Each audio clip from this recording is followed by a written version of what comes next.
I'm Dr. Frank Granito, Chief Scientist with the Institute for Digital Transformation. I want to welcome you to Digital Dialogue, where different industry experts discuss digital transformation topics and issues that are of concern to all businesses. Whether you are already a digital enterprise, or on your journey, or still trying to figure out what that all means, we know you'll find something here for you. Remember, as a LinkedIn Live session, this is your opportunity to interact with these experts. Post your comments and questions in chat for a full interactive experience. Welcome to Digital Dialogue.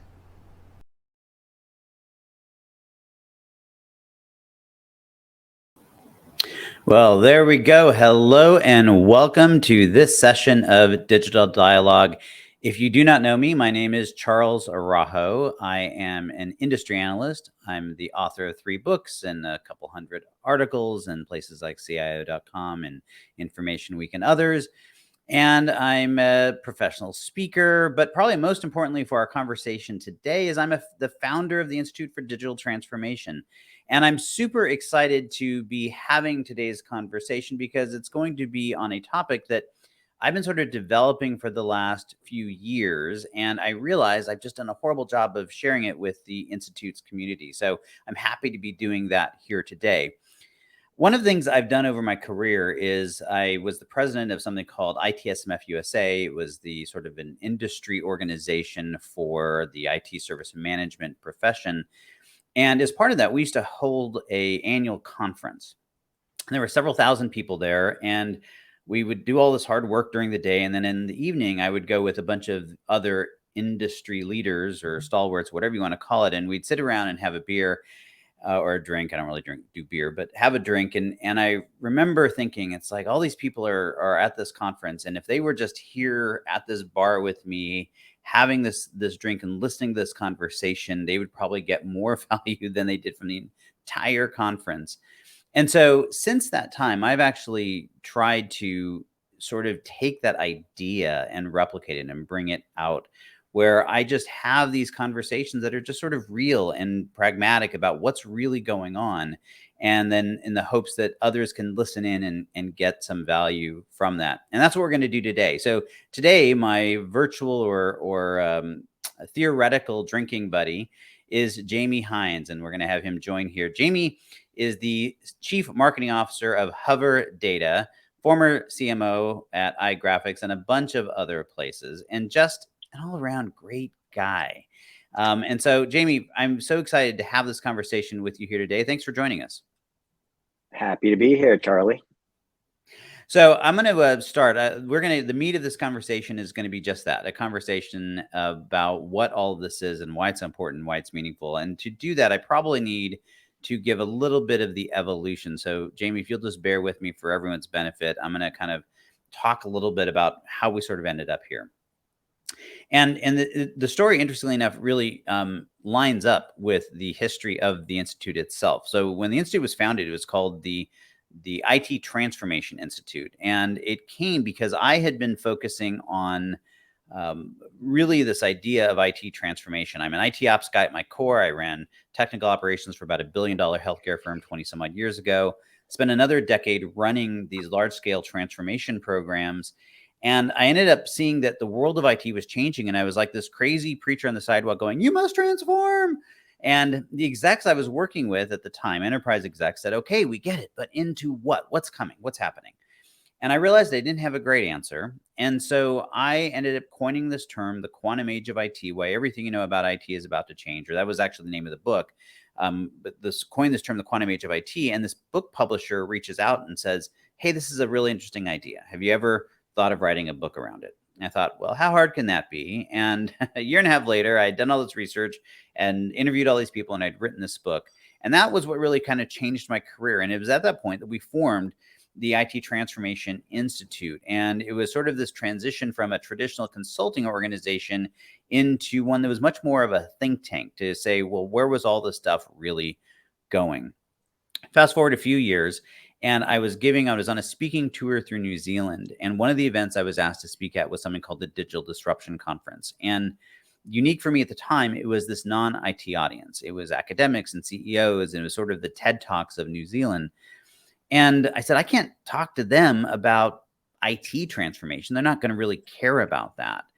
And it was actually one of the Institute fellows, John Thorpe, who we ended up having this sort of conversation. He said, it's really about this idea of digital transformation. And so I gave a speech that day in Auckland, and for about an hour, I'm very proud of this to this day, I was the #2 trending topic in the entire country of New Zealand. Jamey, that's amazing, right? I am very, very impressed, Charlie. Yeah, I was too, until I got home and my dad looks at me and goes, doesn't the entire country of New Zealand have fewer people than the city of LA where we live? And I said, yeah, I guess you're right about that. But still, it was a lot of country. people.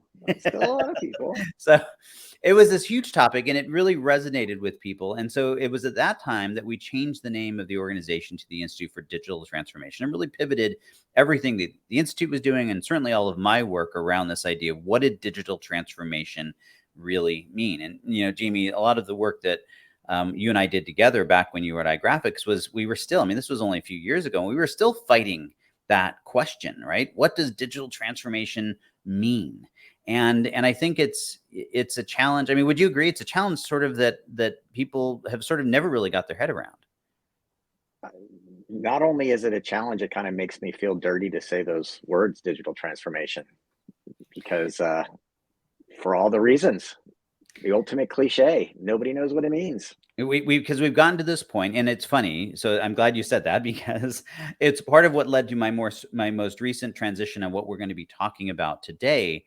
Because as much as I am a huge believer in what digital transformation is all about in its true essence, it became this label that people slapped on everything, and it became meaningless.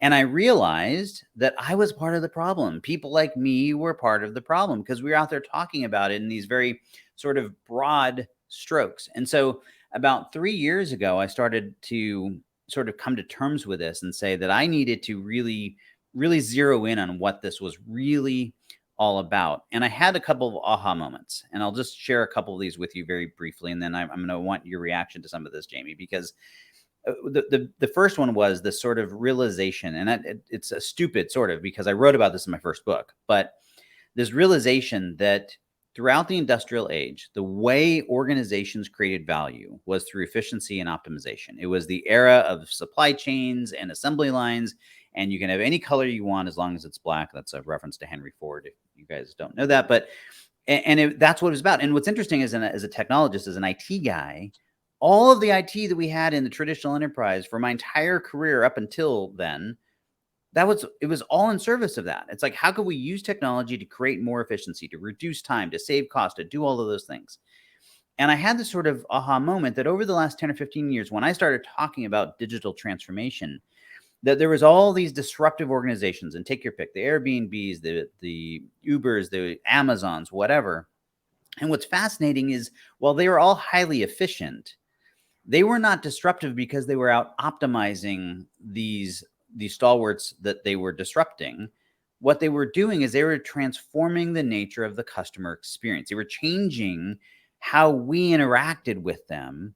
And most importantly, it was this transfer of control, because we, the customer, was suddenly in control of the experience that we wanted. And when the light bulb went off about that, I said, that's the real essence of what digital transformation is all about. It's about this shift in power. It's about this fact that it's not just about efficiency and optimization anymore, that it's about creating this experience. And I now call it the digital experience, because for two reasons. One, the experiences we're talking about are almost inevitably powered by digital technologies. But secondly, it's more than just the customer experience, because it's also the employee experience that is necessary to connect and support that customer experience, as well as the ecosystem or partner experience that connects and supports it. And the other element of it is that the average enterprise today isn't just competing for customers, they're also competing for employees and partners.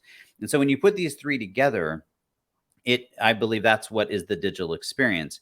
And that leads to what I have ultimately created, and just created is a generous word. It's just the sort of conceptual framework that I call the digital experience value engine. And all it really says is that the customer experience becomes the center, the lever of value creation for the enterprise.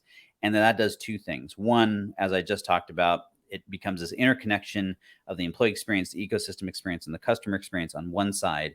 And on the other side, it's this continual state of transformation. So this is what digital transformation is really all about, where it drives a fundamental shift in business models. We have to transform our business models to deliver these new differentiated and unique customer experiences. And the minute you do that, it demands a change, a transformation of your operating model, which then demands a transformation of your management model.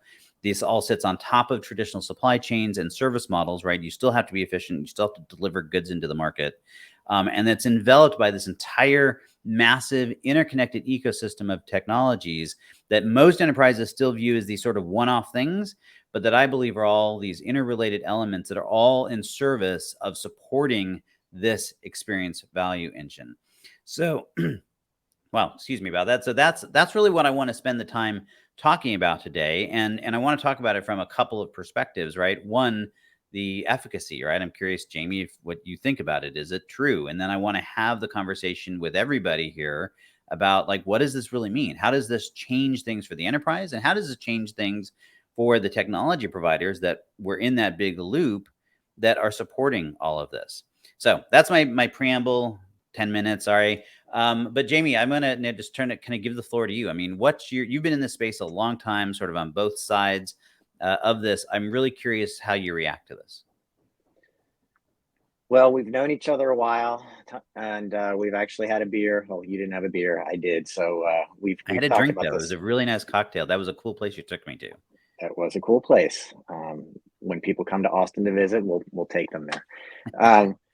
You know, I clearly completely agree, and it's interesting to me to think of sort of the vestiges of how we even got here. Like, you know, giving up control. Remember 15 years ago when social media came out and people were like, wow, you're a brand. You don't actually have control of your brand anymore. And people would post videos about United Airlines breaking their guitars or whatever. And the brands would say, oh my gosh, I now have to actually pay attention to what my customer wants. It's interesting. We're just iterating along that path. And it's now more fundamental than just, you know, your brand. It's the core of your business, I think. And another vestige of this that I'm curious to ask you. I've been a fan of pragmatic marketing for a long time, in the pragmatic marketing framework. It's kind of like motherhood and apple pie at this point. It's been around for, I don't even know, decades. But before you go on, because I'm sure there's a lot of folks here that don't know what it is, why don't you just give us a 60-second primer? What is pragmatic marketing? Sure. Well, I can't tell you exactly, but I know that they have a framework. It's an organization. They have a framework. They do certifications. In essentially how to be a good product manager. And in that product management kind of ecosystem, they talk about product marketing, product management, and even get into some of the regular marketing and sales. So it provides a lens for thinking about how to build a successful product. And they're most known for their framework, and I can't remember, 37 boxes or something, but it all starts with what's the problem. And what they say is you have to look at the problem from the outside in, because within the walls of the company, your opinion, while interesting, is irrelevant. So it's getting to that point where you are, you know, you're saying it in a new, more crystalline way. The digital experience, the customer experience is what needs to drive, whether it's the enterprise or the technology company that's selling to the enterprise today. Otherwise, you're not going to win. Yeah, and I think what is really fascinating about this whole process, you talked about losing control of the narrative, and I think that's this big shift. And what's happened, you know, if I look over the last, I would argue this has been going on like 15 years, right? That this process has been unfolding.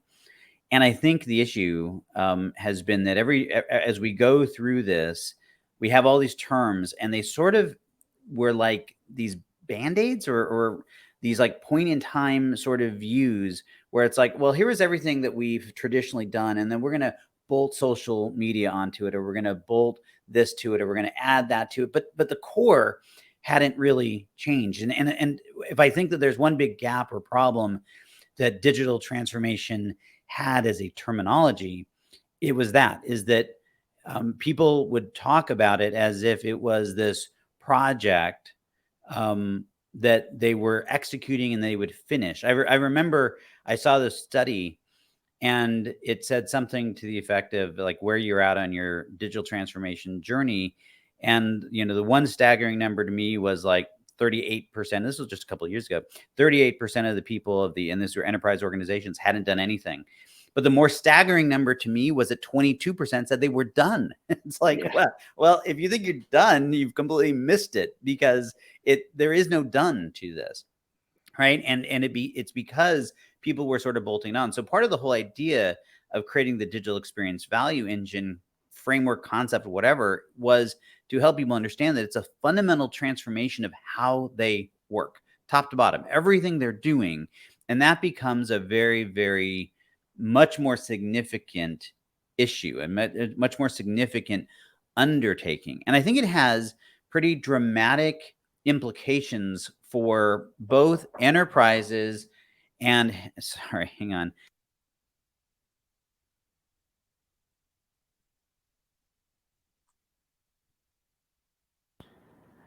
Never fails. I completely lost my train of thought. Save me, Jamey. Oh, you were talking about digital transformation and bolting on technology and how that was not getting to the core of the issue, and it's a never-ending evolution and all that stuff. Thank you. And so there's this that it requires this much more fundamental shift that forces you to not look at things in the same way. Sorry, I'm just chuckling. So I mean, I'm literally sitting here presenting. You would think the guy, he's knocking the door, it's like, you can't hear me, but he starts pounding on it. It's like, okay, you're not gonna. And it was packages. You gotta love it. Anyhow, those are important. Customer experience. Yep. So I think what's really interesting about this is it forces this wholesale shift. And what I want to kind of spend our 10 minutes or so that we have left here is to talk about the implications on both sides of this. So in terms of the enterprise, here's and you are selling into the enterprise. So in fact, I don't know, why don't you actually, before we go here, because it'll help provide some context, do you want to maybe give a 30-second plug about what Hover Data is all about and what you guys are doing? Sure, absolutely. Hover Data is a company that provides a software platform to aggregate, automate, and analyze industrial asset inspections. And so think energy producers, renewable companies, or oil and gas companies, or heavy manufacturing. They all have big, expensive, dangerous pieces of equipment, tanks, pipelines, flare stacks, turbines, whatever, that need to be safe, they need to be compliant, and they need to make a profit. And so Hover is a tool that allows all of the different kinds of inspection data that is collected from myriad kinds of technologies to come back into one place so they can actually be used, as opposed to sitting in PDF files and I'm actually going to use your company, not so much your company, but your company's clients as an example of this, because I think it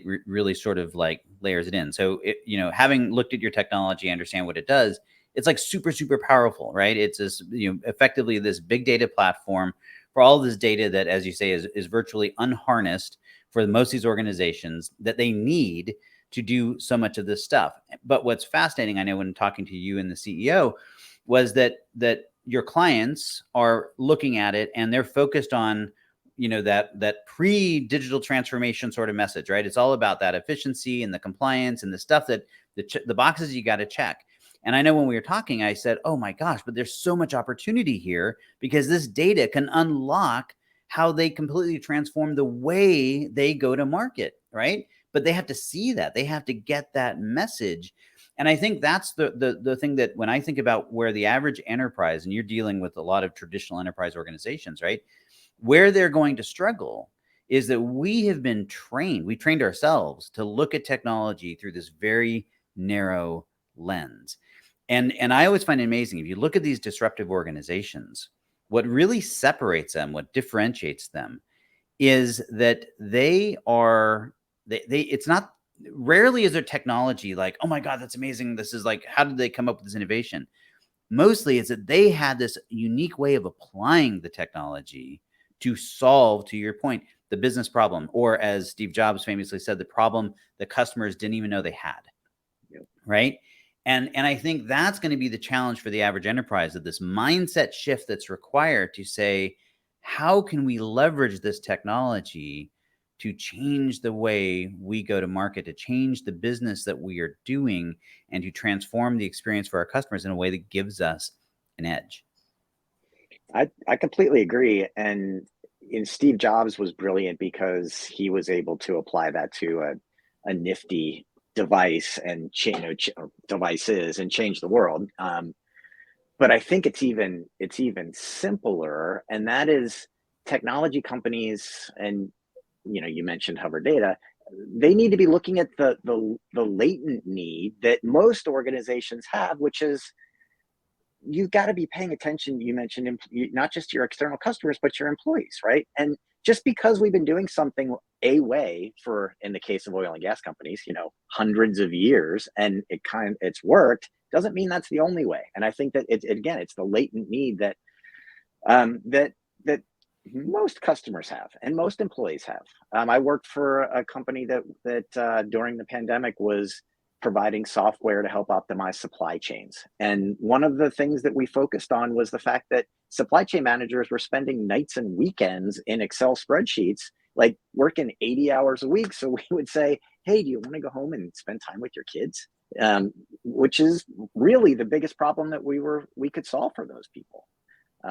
So yeah, I completely agree with you. Yeah, and I think it is interesting. I mean, going back to that sort of point around it, that it's, and I'm guilty, right? I get really, really focused on the customer experience part of this, but it is all three of these, and the employee experience in particular, I think, has a huge amount of kind of play. And it's, in fact, I'm supposed to be at an event today, and there was a scheduling conflict. There's a company called NextThink that does that focuses on employee experience, and I think it's this huge area. In fact, I'm really curious what everyone else thinks. So we've been kind of bantering here for a bit now.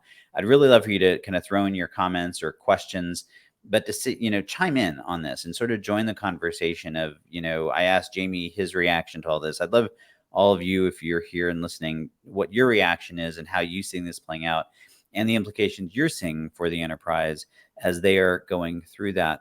But I do think it's critical and important that when we think about the employee experience, there's all these value connectors, right? And making life easier for your employees. I remember I used to guide, or as I was advising organizations, tech companies, and I'd say, here's the reality. It's like I historically, while it might be nice to make life a little bit easier for my employees, if it didn't connect to business value, then it didn't matter. And while broadly, I still think that's a true statement, the competition for high quality staff is so high right now that I think that dynamic is in fact changing a little bit. And if you can create a higher quality of life for your employees, giving them more time to go home, that does actually change the dynamic, and it does in fact create business value. So I think it's this really, really fascinating time we're in. But the one thing that it does, nothing challenges in my mind the sort of fundamental premise, because it just keeps sort of doubling down on it, that it all comes down to the experience in whatever form. It's the experience that is driving value. And so the entire idea behind the digital experience value engine is that we have to transform the way we're looking at it. We have to transform the way we're deploying these technologies, the way we're using them to generate it. And I think that's hard, not only for just all of us in a mindset, right, from the way we look at it. I think it's hard for the enterprise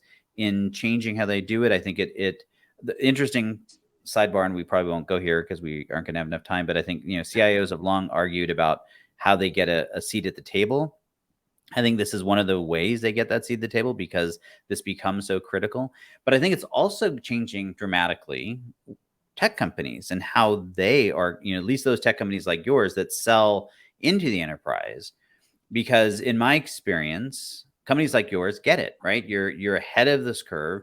You understand what's going on, but you also have to change how you're messaging and how you're communicating so that the customers can understand what we're talking about here and actually lead this forward. So I'm curious how you think that part, Jamey, how you see that shifting in terms of as a marketer, servicing these enterprises, how you see this playing out.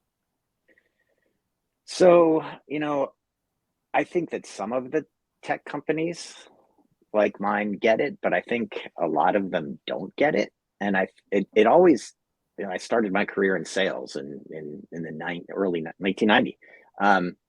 We learned pretty quickly not to sell the feature, sell the benefit. And you got to look past the shiny objects. And I feel like nowadays, there are so many distracting shiny objects for enterprises, whether, I'll use the hover data model. It's all kinds of robots and drones and non-destructive testing technologies and digital checklists. And if I was running an oil and gas company, I would think, oh, I just need all of that stuff and everything's going to work out great, to your point of bolting on technologies. But if I can't tie the thread together and I'm just awash in this tsunami of data that isn't connected, then I'm not doing anything with it. So to your question, tech companies need to be looking ahead, right? If they're smart, they've done their work with pragmatic marketing. They've thought about this through the eyes of the customer. They're solving a problem that is pervasive, that is urgent, and people are willing to pay for. And then they're going out and they're talking about it in the vernacular of the customer. And they're reminding them that all the shiny objects in the world aren't going to matter if your customers don't love you and if your employees don't love you. And oh, by the way, take a look at your core values. I know it's not digital, but you better get that stuff straight too, because your customers are going to care as much as your employees do. Well, and it's interesting. I think it all feeds right into the question that Tushar here is asking us, and I'm going to consider this, Tushar, a setup question, because how much of the digital transformation is really directed towards the customer experience? And the answer, of course, is nowhere near enough. Not most of it, right? And it goes sort of what you're saying, Jamey. And this is where, for me, as someone who advises tech companies about how to understand the shift that's occurring and how to then get in front of it from a messaging, part of the challenge is exactly what you're saying, right? Because the idea is to sell to the problem that the customer has. And I think a lot of organizations don't yet fully understand they have this problem. They're still sort of behind this in terms of looking at things in the traditional ways, which is why so many quote unquote digital transformation programs and projects and investments are nothing but tech projects with a nice, sexy term slapped on it to go get budget. And, and that's where I really, really struggle. And, I also need to be clear that even if it's not quote unquote my view of what digital transformation is really all about, that doesn't mean it's not necessarily worthwhile or a worthy investment. But I think we need to be careful because it becomes the thing that you look, crying wolf, where you say, transformation, and we have to use the term carefully. But I, going back to your question, Tushar, I think that organizations have to start getting there. And I'm going to keep picking on Jamey's company. I'll use the hover data as an example again, is that there is an immense amount of value in what they do in terms of doing the blocking and tackling, right? Of helping organizations meet compliance requirements or reduce their operational costs or drive standardization around all of that, right? There's immense value. And that's great for a technology like theirs because it helps drive that immediate ROI. It helps solve the immediate problem. Where I think the gap for both sides of this, for enterprise organizations and for the tech companies that are selling technology into them are missing, is that once you've sort of paid for the tech through that rapid ROI by doing the blocking and tackling, if you stop there, you're leaving 80% of the value on the table, because it's then when you say, now that I've got this, now that we've made that investment, we paid for it through that immediate return, how can I use that data to start transforming how I function, how I operate, how I interact with my customers, and create exponential value out of it? And that's when these becomes true digital transformation programs. That's when they truly are starting to serve the customer at that point. And so I'll pause and give you a chance to rebut me if you want there, Jamey, because I think it's this challenge, I think, for most organizations. There's definitely no rebuttal there. You've talked about things that I have put into my little own vernacular bag of tricks, but like below the waterline value and above the waterline value, you got to make sure your taxes are taken care of, and you're compliant, and you're not going to get sued.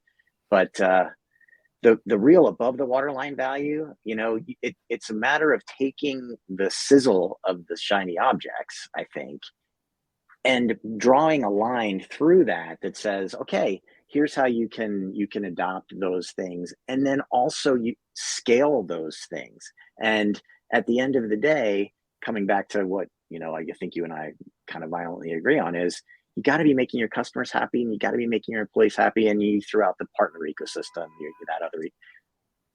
those are the three legs that the company's going to stand on. And remember in the old days when we used to strive to turn our customers into evangelists?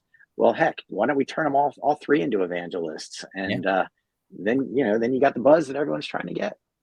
So Scott has a question here. Why don't more companies, is it just the shiny objects, meet customers where they are in their journey? And I want to answer it, but I also, Scott, if you're still on, if you can maybe clarify a little bit, are you talking about like tech companies, meaning enterprise customers, or are you talking about enterprise customers or enterprises and their customers? And the answer may be the same either way, but I'm just kind of curious which angle you were looking at it from.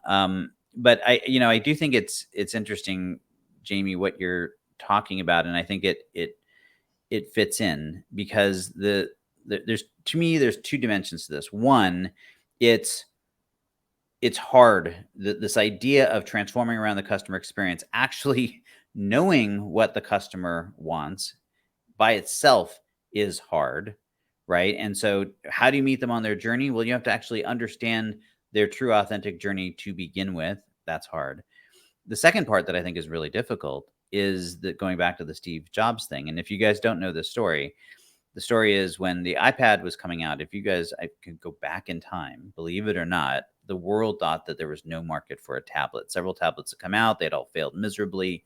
And Apple had been long rumored to be producing one. And everyone, when it came out, I think it was Business Week, or one of them had the big cover. It's like, basically the iPad fail. I forgot what it said exactly. And then, of course, it just like exploded. And everyone was in love with this thing. And so this journalist sat down with Steve Jobs and it said, what market research did you do that told you that this was going to work when everyone else was sure it was going to fail? And Steve Jobs famously said, none. It's not the customer's job to know what they want.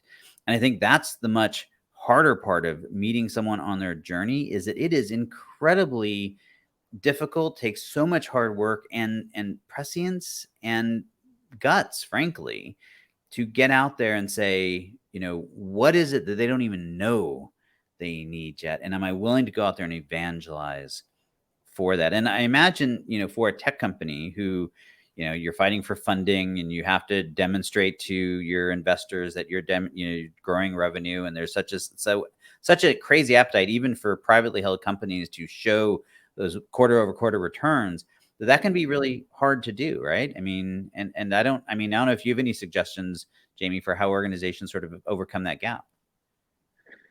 Well, we can maybe answer Ray's question here a little bit as well. I've been doing this now for 3 decades, and I come back to the fundamentals. I think that they're, more important than ever. And thinking about your product market fit, people tend to think of that in terms of, the software or the hardware, but the product market fit should fall squarely into how I'm going to make my customers' lives better, solving this urgent problem. And then I think that, having the conversation with the leadership team and a company around who are we as a company, right? And getting back into the, what is our, I hesitate to say, the mission and the vision, but just what's our core focus, right? What are our distinctive, if we have that product market fit, what are our distinctive competencies?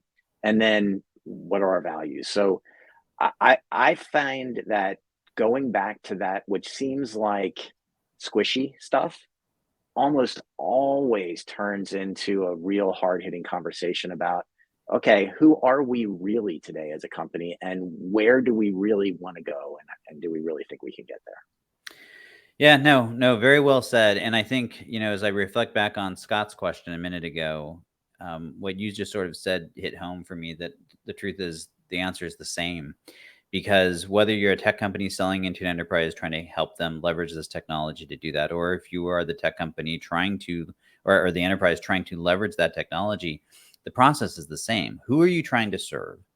How am I transforming their experience, and how am I leveraging this technology to change the way I operate at this sort of core fundamental level by asking all those questions?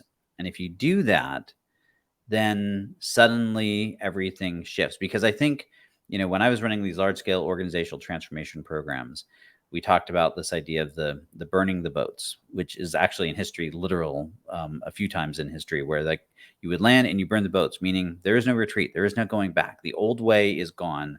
The only way forward is forward. And I think it becomes this really, really critical thing. And so, my hope, the whole idea behind the digital experience value engine is just a construct, is to help people get that this represents a fundamental shift, that all this digital transformation talk is for a purpose. It's all connected to this shift in how organizations are creating value. And whether you are creating the technology that enables that, or whether you're the organization leveraging that technology to do it, it's the same. So I hope this has been helpful for everybody. And just for the record, this is exactly the kind of conversation that Jamey and I would have sitting in a bar, and maybe that makes us weird, I don't know, but having this, these chats and talking about it. So I'm glad you all could join us for it, and I hope it was value. Please share this with others, and don't hesitate to reach out to either of us if you have any questions. And with that, I guess, Frank, we're wrapping this up.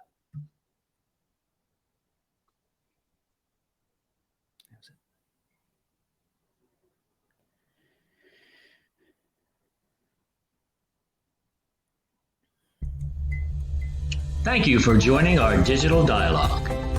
Be sure to join our next digital dialogue on the first and third Tuesdays of every month.